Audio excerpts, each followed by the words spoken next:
বিংশ শতাব্দীর ইতিহাসে ভিয়েতনামের স্বাধীনতা সংগ্রাম একটি উল্লেখযোগ্য ঘটনা। ভিয়েতনাম যুদ্ধ ছিল একটি দীর্ঘস্থায়ী বিপ্লব। ওই যুদ্ধের সফল পরিণতি ভিয়েতনামের জনগণের কাছে তথা বিশ্ববাসীর কাছে বিংশ শতাব্দীর একটি অন্যতম আলোচিত বিষয়ে পরিণত হয়েছিল। ভিয়েতনাম হচ্ছে দক্ষিণ পূর্ব এশিয়ার একটি অপেক্ষাকৃত ছোট দেশ।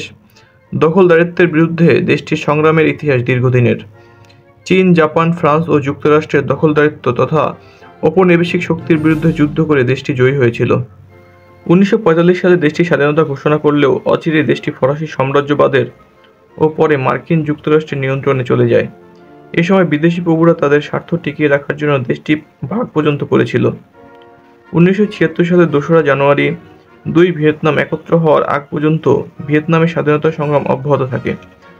60 ও 70-এর দশকে ভিয়েতনাম যুক্তরাষ্ট্রের সামরিক আগ্রাসনের বিরুদ্ধে বিশ্বব্যাপী যে নিন্দা ও বিক্ষোভ অনুষ্ঠিত হয়েছিল, ওই সময়কার রাজনীতিতে তা ছিল উল্লেখ করার মতো ঘটনা। অষ্টাদশ শতাব্দীতে ফরাসি সাম্রাজ্যবাদী শক্তি রাজা সরস লুইয়ের শাসনামলে ভিয়েতনামে তাদের ক্ষতি করে। 1787 সালে তারা একটি চুক্তি করে। ওই চুক্তি বলে ভিয়েতনামের অভ্যন্তরীণ ব্যাপারে ফরাসিদের অধিকার প্রতিষ্ঠিত হয়। আর ধীরে ধীরে ফরাসিরা তাদের অধিকার সংহত করে 1858 সালে ও তার পরের বছর সাইগন দখল করে নেয়।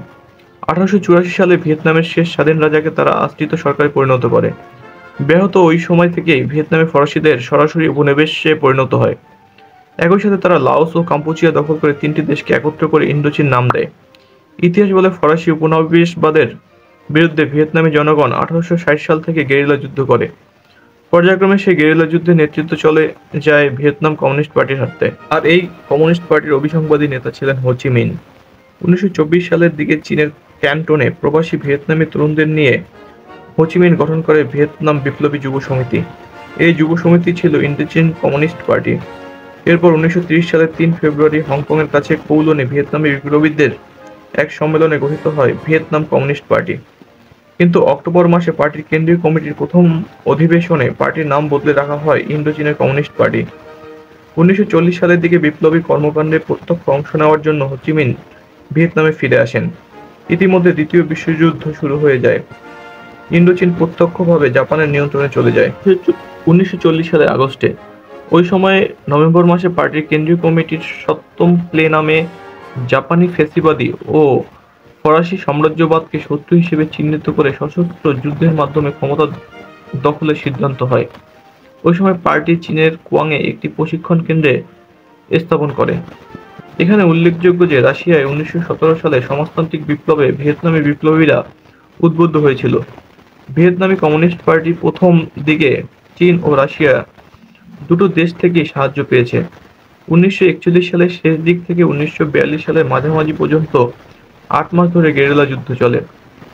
1944 সালের প্রথম দিকে এই যুদ্ধের ভয়াবহতা বৃদ্ধি পায়। এদিকে 1945 সালের 9 মার্চ জাপানিরা সমগ্র ইন্দোচীন একচ্ছত্র নিয়ন্ত্রণ কায়েম করে, কিন্তু ভিয়েতনামের গেরিলাদের অগ্রযাত্রা তারা রোধ করতে পারেনি। 1945 সালের 2রা সেপ্টেম্বর তারা হ্যানয় অবরোধ করেন ও শত্রুমুক্ত করেন। হো চি মিন অস্থায়ী প্রেসিডেন্ট হিসেবে শপথ নেন। পুরো উত্তরাঞ্চল অর্থাৎ উত্তর ভিয়েতনামে ওই সরকারের কর্তৃত্ব প্রতিষ্ঠিত হয়।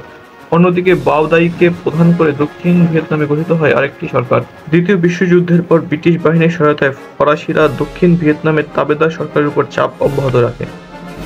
1954 সালের প্রথম দিকে ভিয়েতকংদের আক্রমণে ফরাসি ঘাঁটি বিয়েন ফুর পতন ঘটে। এর রেশ ধরেই 1954 সালের 20 আগস্ট জেনেভা সম্মেলন অনুষ্ঠিত হয়। সেখানে যে চুক্তি হয়েছিল তাতে বলা হয়েছিল 17 ডিগ্রি অক্ষরেখা বরাবর ভিয়েতনামকে 2 ভাগে ভাগ করা হবে। উত্তর ভিয়েতনামে হো চি মিন সরকার ও দক্ষিণে বাও দাই সরকারের ক্ষমতা পরিচালনা করে।